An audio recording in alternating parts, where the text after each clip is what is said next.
Today we'll be interviewing Evelyn Huey with a close encounter with a child with cancer. Miss Huey, what is your relationship to the girl we're going to be talking about today? We were first cousins. What's her name? Her name is Latasha Wright. Latasha Wright. What was the age at her diagnosis? At her diagnosis, she was 11. 11 years old. And what diagnosis did she have?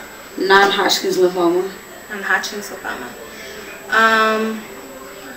What made them go to the doctors? Like, what symptoms did she display? She actually had a very bad bronchial infection. And then it didn't go away. And after a couple of months of going back and forth with bronchitis, they tested her and come to find out she had non-Hodgkin's lymphoma, a type of cancer. Okay. How well did the family deal with the situation? As a result, the mother and the father did end up separating. There was a divorce, so the mother took on full role as mother and father at that point. There was an older son. He began to act out soon in school and things of that nature.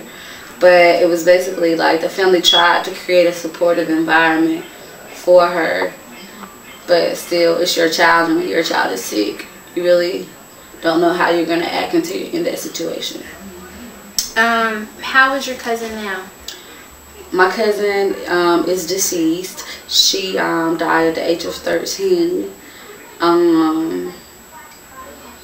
Basically, it was back and forth for several months. She'd be well for a couple months, and then she'd be really sick, and then you went back and forth, and then shortly after her 13th birthday, she died.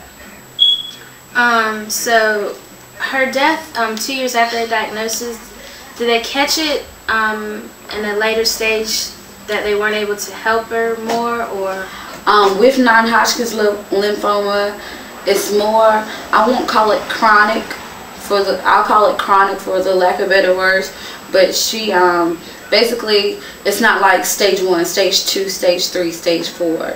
It's more like you develop this illness with treatment from chemo, rejections from therapies and stuff like that. You deal with the side effects, and eventually as the disease progresses, like it spread, it metastasized. So like she ended up having,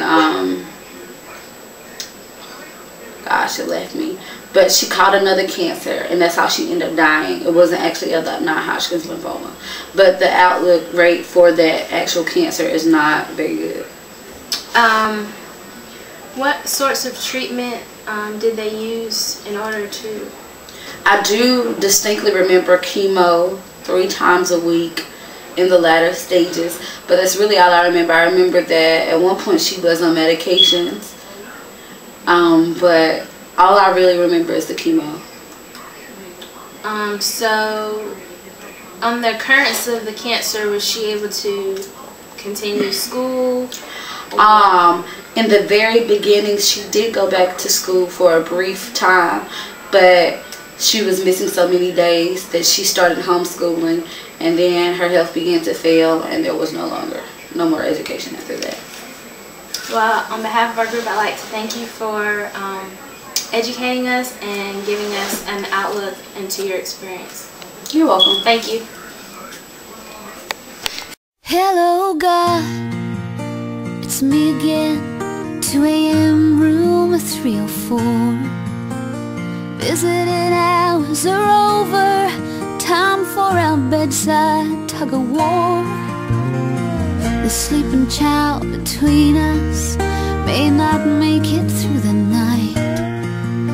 I'm fighting back the tears as she fights for a life.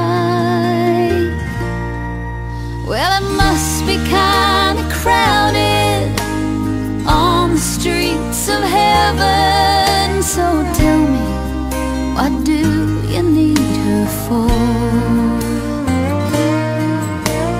Don't you know one day she'll be your little girl forever? But right now I need her so much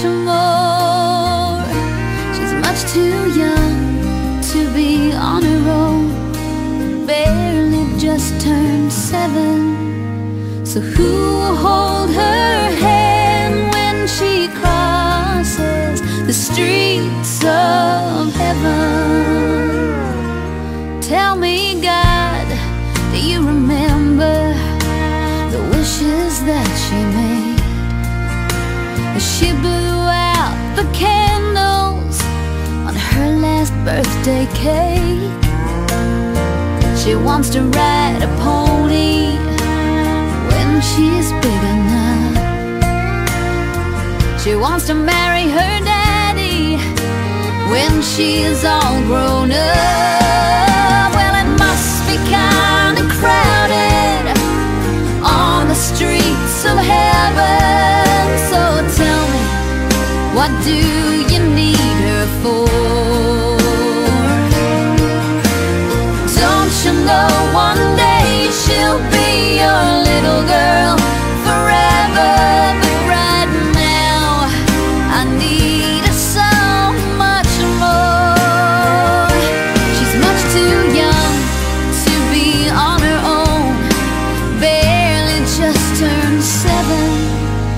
So who will hold her hand when she crosses the streets of heaven?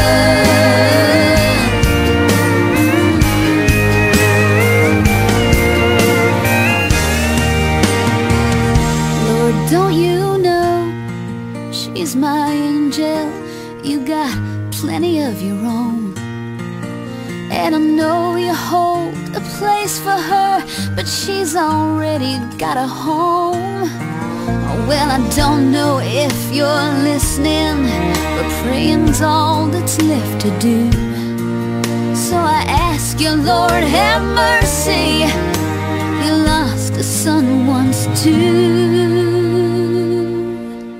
and it must be kinda crowded on the streets of heaven. So tell me, what do you need her for? Don't you know one day she'll be your little girl forever? But right now I need her so much more. But Lord, I know once you've made up your mind, there's no use in begging. So if you take her with you today, will you make sure she looks both ways?